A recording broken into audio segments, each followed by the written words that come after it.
반갑습니다. 12월 19일 금요일입니다. 자, 오늘 아침에 딱 보시면 괜찮은데 라는 느낌 좀 드실 것 같아요. 자, 물론 이제 상승폭이 후반부에 조금 반납되긴 했습니다만 그래도 오랜만에 보는 불기둥이죠.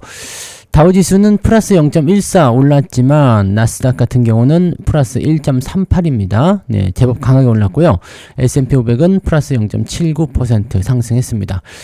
양 시장 전체적으로 다 올랐습니다. 미국 3대 지수가 다 올랐고 전체적 분위기는 좋습니다. 그리고 이유가 뭐냐?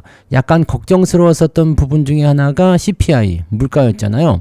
근데 물가가 생각보다 괜찮게 나왔습니다. 그래서 예상치는 높을 것이다 라고 전망이 됐었는데 낮게 나왔어요. 그게 또 긍정적인 요소가 됐던 것 같아 보입니다. 자, 그게 하나 있고요. 그 다음에 마이크론 실적이 서프라이즈 잡히면서 시간 내에서 급등을 했었는데 정규장에서도 10% 정도 강세로 마무리가 됐습니다. 뭐 지금 현재 이 애프터마켓에서는 그 부분들 그냥 그대로 유지되고 있는 것 같아요. 뭐 테슬라, 엔비디아, 뭐 마이크론, 뭐 반도체 관련한 종목들 전체적으로 다 올랐고요. 그 다음에 애프터마켓에서도 강보합세 유지가 되고 있습니다. 뭐 특별하게 더 올라간다는 느낌보다는 그냥 유지한다 그런 느낌이 좀 나오는 것 같아 보입니다. 자, 뭐 그런 정도고요. 뭐 일단 물가가 좀 둔화되는 모습이 나타나면서 금리 인하에 대한 기대치를 만들어준 거죠. 자, 고용시장 안 좋은데 물가도 떨어졌어? 야, 그렇다면 금리 인하 해줘도 되겠는데 라는 식으로 얘기가 나올 수 있는 거예요. 그러면 기술주들에게 일단은 긍정적인 요소 생길 수가 있겠죠. 자, 그러한 부분인데 이 CPI 지표가 좀 찜찜하다라고 얘기를 합니다. 그래서 그 부분까지도 같이 알아보도록 하죠. 자, 뉴스 봅니다. 글로벌 지수 전체적으로 상승 마감했다라고 되어 있고요. 물가 지표가 호조세를 보이면서 올라왔다라고 되어 있습니다. 뭐 경제학자 예상치들이 이제 3.1%였어요. CPI가. 근데 2.7이 나왔다. 이게 굉장히 중요한 포인트였죠. 낮은 인플레이션 지표에 일제히 상승 마감했다라고 되어 있고요. 셧다운으로 인해서 발표가 그동안 생략되고 있었는데, 이제 발표를 딱 해놓은 걸 보니까 2.7을 기록했다. 상당히 낮은 수치입니다. 지난번에는 3.0이었는데, 이번에 예상치가 3.1이었고 이거보다 더 낮은 수치가 나올 것이다 라고 얘기가 나오니까 이거 상당히 좋은 거죠. 그래서 식품과 에너지 제외한 근원 CPI 같은 경우는 2.6. 이것도 상당히 낮게 나왔네요. 2%대로 떨어지게 되면 금리를 낮추지 않을 이유는 없습니다. 근데 물가가 정말 낮은 거 맞아요? 아무튼 상승률이 떨어진 거지 물가가 내려간 게 아니기 때문에 물가는 계속 높은 수준으로 유지는 되고 있습니다. 물가가 마이너스로 가야지 되지 않을까요? 근데 일단 이 부분은 이 상승률을 계속 둔화시킨 상태에서 경기 부양을 하게 되면 어느 정도는 맞춰지게 되긴 합니다. 아무튼 그러한 부분들이고 이 인플레이션 이 수치가 인플레이션의 하락 추세로 진행되는 이 시작점이다라는 곳에 큰 의미를 두어야 한다라고 얘기합니다. 다만 이제 실업수당 청구 건수 역시도 예상치를 하회하면서 주식시장은 이제 상승세를 이어갔다. 뭐 이런 내용들인데 글쎄요, 뭐 인플레이션에 대한 부분들 같은 경우는 생각보다 잘 나왔어요. 그 다음에 고용지표도 잘 나왔어요. 자, 그 다음에 마이크론 실적도 잘 나왔어요. 이게 호재가 한꺼번에 탁 터지면서 주가가 빵 하고 올라가는 모습이 나타나게 된 거죠. 마이크론은 향후 12개월에서 18개월 정도 시장 수요가 막대할 것이라는 점을 시사하고 있다 라고 얘기하고 있습니다. 이 과정에서 승자와 패자가 분명해질 것이다. 자, 중요한 건 이거예요.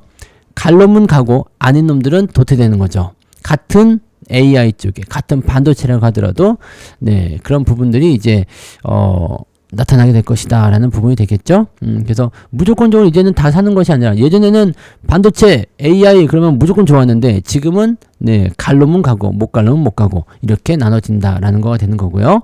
실적 추이를 지켜본다면 인공지능 관련주 투자를 포기해서는 안 된다. 뭐 주식에 대한 투자를 뭐 포기하지 말라 이런 얘기 하는 거는 좀 어이가 없고요. 이런 거겠죠. 인공지능 관련한 기업들의 투자가 계속 이어지게 될 것이기 때문에 그 중에서 옥석을 가려라 뭐 이런 식으로 조언을 하면 되지 않을까 생각은 됩니다. 그런 부분들 뭐 그런 식이죠. 그래서 전체적으로 보면은 시장 분위기가 아주 쫀쫀하게 잘 되었다고 보여집니다. 연합뉴스에서는 찜찜한 CPI라고 얘기를 좀 했는데 왜곡 논란이다. 왜곡이다. 네, 물가가 왜곡됐다. 이런 얘기를 하고 있네요. 네. 노동부가 지난 9월부터 11월까지 2개월 동안 전 품목 CPI가 계절 조정 기준 0.2% 상승했다고 발표했고, 네, 근원 CPI 상승률도 0.2였다. 그러면서 수치가 크게 떨어졌다라고 되어 있는데, 왜 왜곡이라고 했을까요? 11월 CPI를 둘러싼 데이터 수집 불안정성과 왜곡 논란이 커졌다. 뭐 이제 이럴 거라 생각해요. 뭐 체감하기에는 좀 그렇다라는 부분이 아닐까요? 11월 CPI 결과를 두고서 이건 전적으로 용납할 수 없는 일이다. 네. 노동통계국은 10월에 임대료와 자가 주거비를 0으로 가정해 버렸는데 이런 판단이 합리적일 수 있는 경우는 전혀 없다. 라고 얘기를 하고 있네요. 네. 오마르 샤리프라는 사람이 이렇게 얘기를 했다고 합니다. 그냥 뭐 이런 얘기가 있는 거고, 모건 스탠리에서는 11월에 예상치 못한 CPI 하락은 방법론적으로 문제도 적용했을 가능성이 있다. 뭐 이렇게 되어 있네요. 그래요. 일부 항목의 가격을 2월에서 사실상 인플레이션을 0%로 가정했을 가능성이 있어. 확실하지 않다. 자, 이렇게 됐을 경우에는 대체적으로 다음번 CPI 나올 때 크게 움직일 가능성이 있겠죠. 근데 연말을 이제 마무리 짓는 경제 지표 과정에서 아마 잘 끝내고 싶었지 않을까라고 생각을 좀 해봅니다. 잘 끝내고 싶지 않았을까? 뭐 약간의 조작이 있다고 하더라도 네, 일단은 지금 현재로서는 긍정적으로 얘기가 나왔다는 얘기죠. 그래서 전체적으로 다 올랐다라는 부분들이고, 엔비디아, 마이크로소프트, 알파벳, 브로드컴, 아마존, 메타도 상승세를 보였고, 이렇게 되면 국내 증시도 긍정적인 요소가 있을 수 있겠다, 이렇게 생각해 주시면 되겠습니다. 근데 오늘 큰 거 하나 오죠. 큰 게 뭐냐? 엔화. 네. 엔화, 일본에서의 네, 금리 인상이 오늘 예정되어 있습니다. 기준금리를 0.75%로 인상하겠다라고 되어 있습니다. 물론 이제 충격은 크지 않을 것이다라는 전망이 나오고 있습니다만, 이쪽에 그 주목을 해야 되는 이유는 엔캐리 트레이드 때문이잖아요. 일본은행의 기준금리 인상이 예고된 상황에서 전 세계에 풀려있던 엔화 자금의 향방에 관심이 쏠리고 있다. 즉, 일본이 초저금리로 진행되고 있다가 이제 금리를 올리기 시작하니까 더 이상 일본에게서 대출을 하기가 어려워진 상태. 그 다음에 금리 차이가 줄어들게 되니까 매력이 떨어진 곳에서 그 매도를 해가지고 돈을 일본으로 가지고 들어오는 형태, 이렇게 되는 거죠. 자, 이렇게 됐을 경우는 무슨 일이 벌어지느냐? 엔화 강세가 일어나게 되죠. 엔화 강세. 엔화 강세가 일어나게 되면은 그렇죠. 뭐 일본 쪽으로 돈이 들어가는 것은 일본 경제에게 좋은 것인가? 네. 물론 우리 입장에서 본다라면 환율이 지금 방어가 안 되고 있기 때문에 이거 좀 부러운 얘기일 수도 있어요. 엔화 강세 현상이 계속 일어나게 된다라면은 요거 자체만으로도 상당 부분 긍정적인 요소가 나올 수 있거든요. 그러면은 지난번처럼 또 네, 일본의 어떤 주가 상승이나 이런 것들이 일어날 수 있지 않을까 싶은 생각도 좀 있는데, 뭐 여러 가지 너무 복잡하기 때문에요. 이건 나 혼자 잘 산다고 살 수 있는 건 아니잖아요. 그죠? 네. 자, 오늘입니다. 자, 19일 금융정책결정회의에서 기준금리를 현 수준에서 0.5에서 0.75로 올릴 전망이다. 라고 되어 있고요. 9명 중에서 5명 이상이 금리 인상을 지지하고 있기 때문에 아마 그럴 것이다. 라고 얘기하고 있습니다. 물가 상승률이 제법 높은 속도로 진행되고 있고요. 그 다음에 가파른 엔화 약세를 방어하기 위한 조치. 자, 엔화 약세는 수입 물가를 끌어올려서 인플레이션 압력을 자극하는 주요 원인인데, 이렇게 됐을 경우에는 이 엔화 강세를 만들어낼 수 있는 이런 금리 인상을 통해 가지고, 얘네들은 미국 같은 경우는 달러 약세를 이끌어내려고 하는 모습이지만 얘네들은 엔화 강세를 이끌어내려고 하는 거죠. 그래서 이렇게 됐을 경우에는 이제 이게 쉽게 얘기하면 엔화 약세라는 것은 그 달러 대 그 엔화에 대한 그 환율이죠. 환율이 이제 낮아진다는 얘기. 엔화 약세는 환율이 높아진다는 얘기고, 그렇기 때문에 우리나라가 지금 원화 약세잖아요. 그 환율이 높은 상황. 근데 여기서 달러를 가지고 들어오게 된다 그러면 네, 원화 강세 돌아서면서 환율이 내려갈 수 있죠. 우리는 지금 네, 금리를 어떻게 해야 되나요? 금리를 우리도 올려야 되는 거죠. 그러면 금리를 올려야 되는 상황. 금리를 일본처럼 우리도 올려야 되는 상황인데 금리를 올리기가 쉽지가 않죠. 자, 미국은 계속 금리를 낮추려고 하고 다른 나라들은 금리를 올리려고 하고 그럼 정상적으로 자금이 돌지 않을까 뭐 그런 생각을 좀 해볼 수 있을 것 같은데 자 글쎄요 뭐 일단 그동안 이 엔화를 빌려가지고 금리가 높았던 다른 나라에 투자를 했었던 이런 상황이 있었는데 이런 엔캐리 트레이드가 이제 청산될 것이다. 그래서 해외에 투자됐던 자금이 일본으로 흘러가게 될 것이다. 자, 요게 이제 가장 큰 문제는 뭐냐면 그동안 미국이 금리가 높았기 때문에 그런 자금들이 제법 많았었던 거거든요.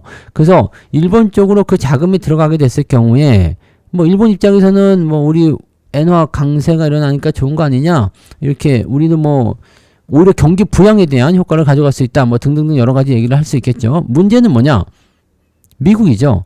미국에서 유동성이 빠져나가는 상황이 되기 때문에 이거 뭐야 라고 얘기가 나올 수 있거든요. 매도 물량이 터질 수 있다는 얘기죠.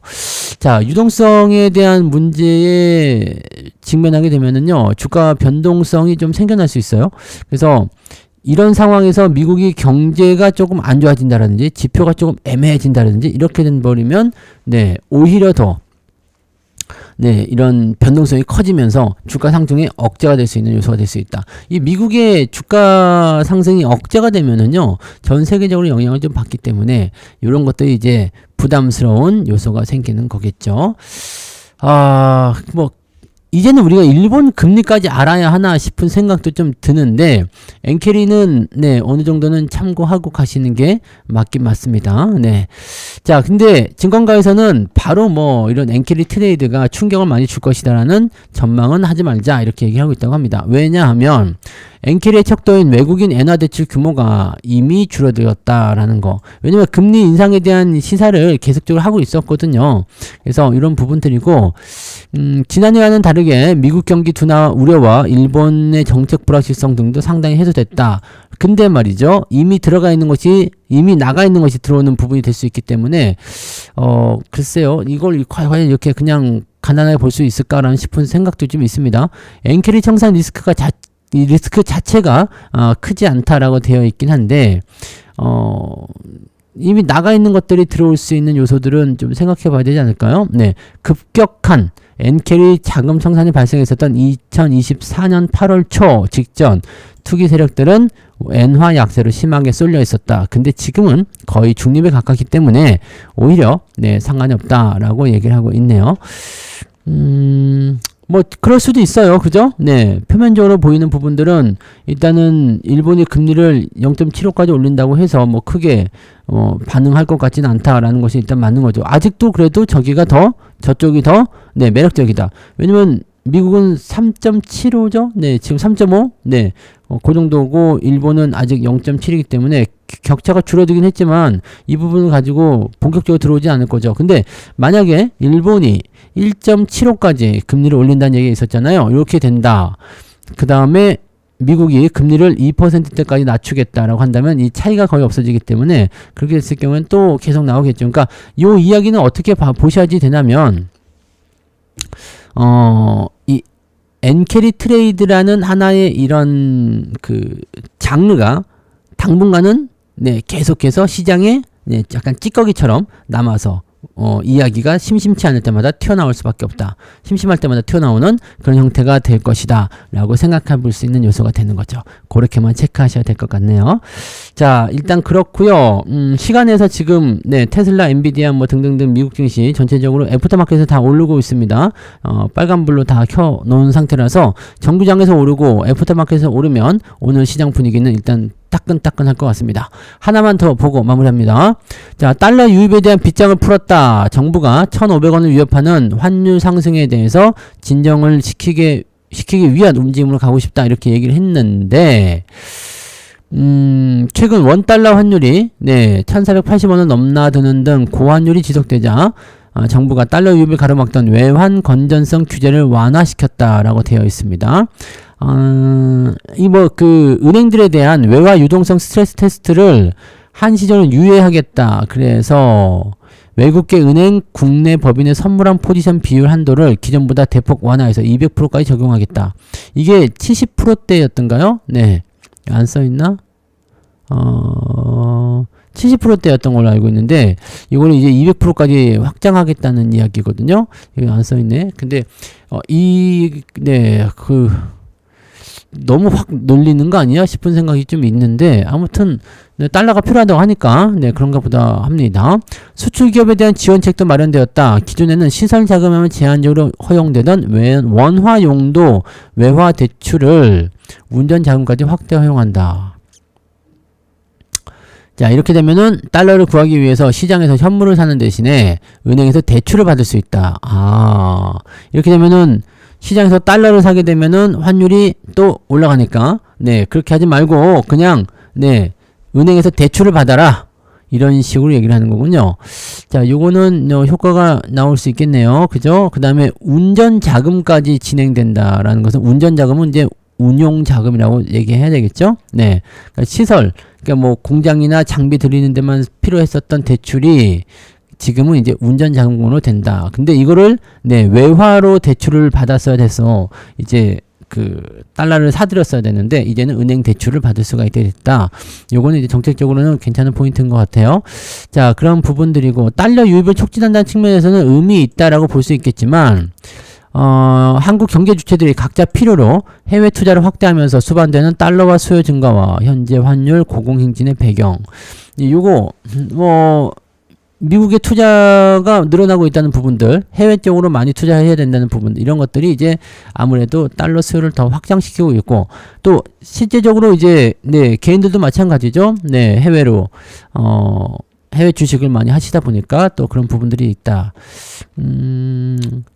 글쎄요, 뭐 달러 공급에 대한 부분들이 있다라고 되어 있긴 합니다만 전체적으로 지금 수출 기업들이 달러를 쥐고 있는 부분들이 있거든요. 야, 달러 더 오를지 모르니까 일단 쥐고 있어. 이 부분들을 좀 풀어줄 수 있는 그런 것들을 조금 더 해줘야 되느냐라는 건데 그런 지원책이 없다는 것이 조금 아쉽다라고 되어 있죠. 자, 수출 기업들이 달러를 원화로 환전하지 않고 그냥 가만히 쌓아두고 있는 경우가 많다는 얘기예요.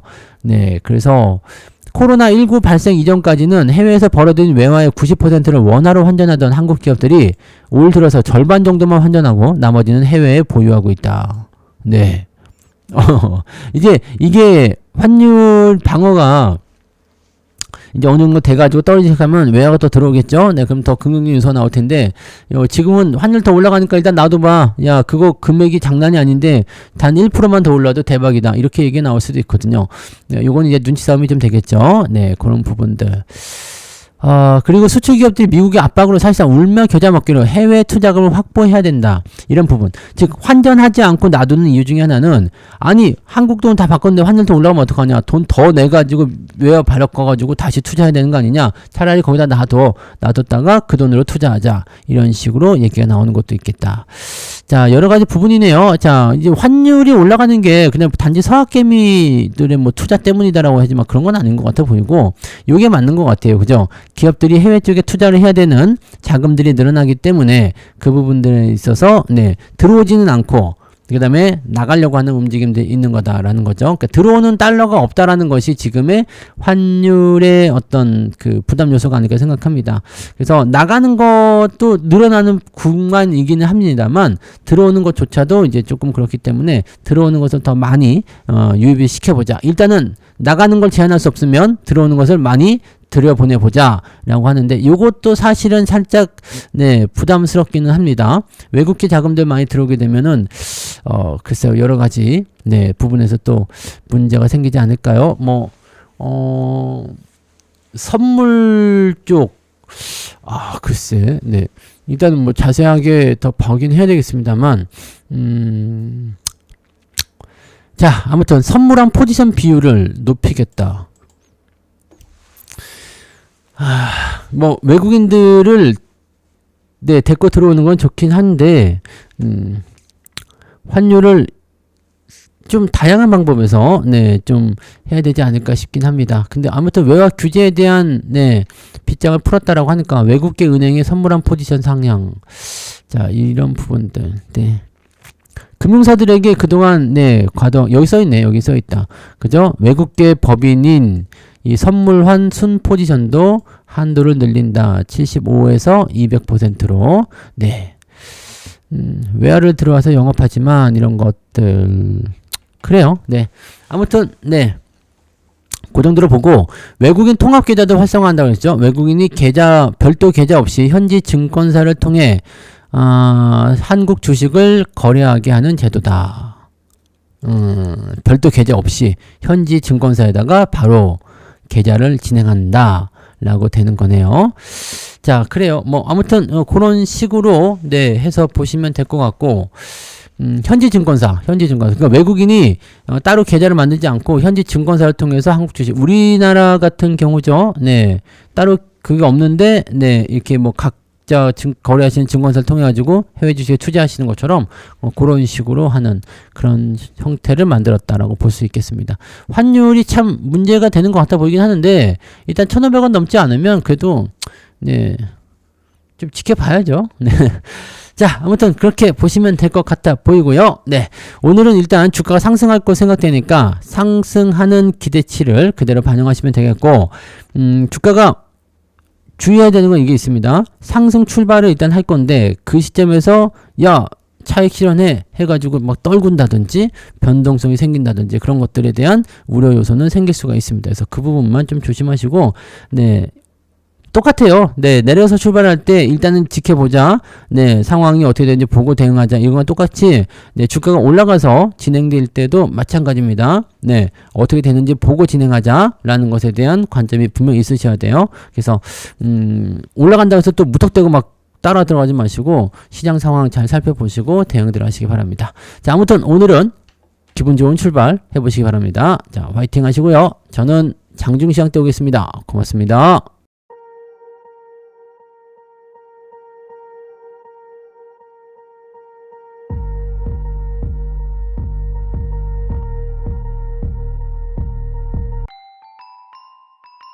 본 방송에서 제공되는 모든 정보는 투자 판단의 참고 자료이며 투자의 최종 책임은 본 방송을 이용하는 본인에게 있습니다.